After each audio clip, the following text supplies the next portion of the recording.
I'm Virginia Grant, and this is another episode of Synergy, the podcast. Thank you for joining us.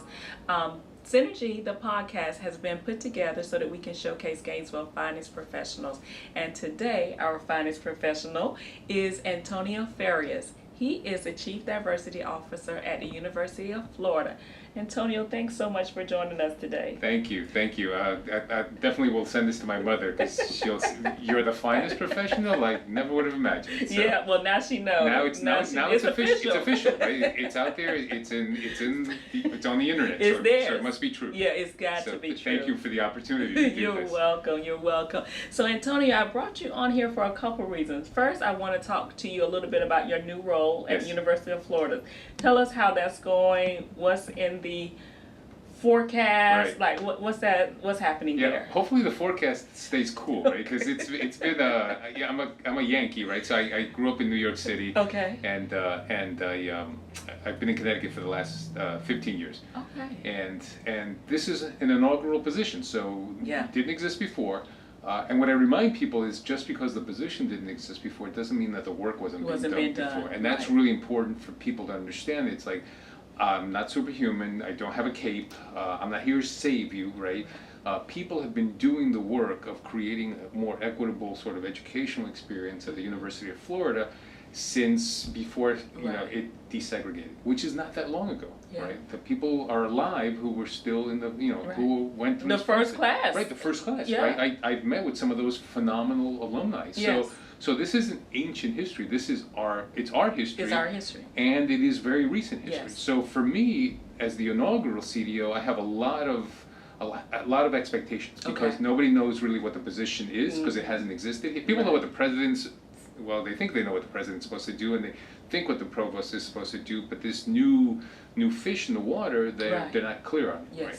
So having been here for 14 months, Wow. I've been, nicely marinated into the Uh-huh. Gainesville culture. Yeah. I'll have to say I love Gainesville, right? It's ironically it's much more diverse than where I was in Connecticut. It's extremely diverse, yeah. Incredibly diverse in all sorts of interesting ways. Like I'm a vegan, Okay. and actually I find more vegan options here in Gainesville than I did back in sort of progressive Connecticut. Yeah. So there's very positive things about There is.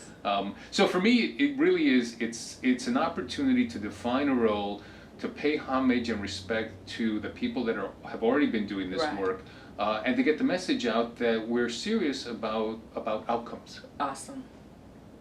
So when you say outcomes, that means that we want to see changes manifest themselves? Yes. Okay. Yes. Cool. Otherwise, this is all window dressing, Yeah. and I've been doing this work as a chief diversity officer for the past 15 years. Window dressing doesn't work. It doesn't. It's like having and not to sort of poo-poo programming. Programming is helpful. It does, right. But that's not what I do. I don't do programming. Programming is sort of like a balloon, right? It's sort of it's there, it looks great, and then it sort of whittles away or floats off. Right. What I'm really interested in is what are the policies, the practices, the procedures, right? The invisible stuff Yes. that keeps us from having an equitable outcome when it comes to issues that have to do with racial groups, with gender, that have to do with LGBTQ issues, right? With how we sort of bring in students and people that come from different socioeconomic patterns, right? So I'm interested in the entire flow, and at the end I'm interested in the data. It's like, where are we now, where have we been, and where do we really want to where do we want to go, Yeah. right? That's the key. It's like, if we don't know where we're going, then any road will take us work, there, right? Yeah. So Antonio, I really appreciate you sharing this.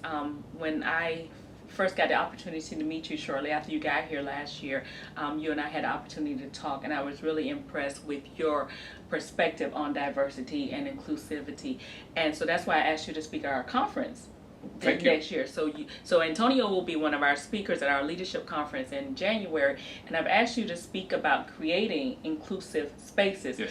But in terms of not them being inclusive, meaning everybody can come, but in the degree that everyone feels like they're welcome and that they belong in that space. So can you share a little bit with us on what you're going to share at the conference in January? I do, and thank you again for the invitation. It's a privilege and an honor to come before such an esteemed sort of gathering of people that already are doing the leadership, right? It's not like you need, right? It's not like you need to know. It's like what is one-on-one leadership? You run businesses, right? You run organizations, right?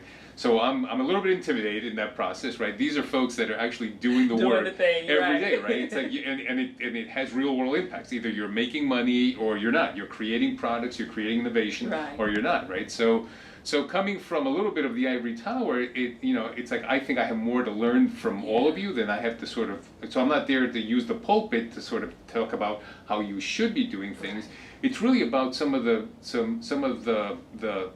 going through the school of hard knocks of how do you get folks to work in inclusive environments, knowledge that I've picked up over the years. Right. And it comes down to respecting culture.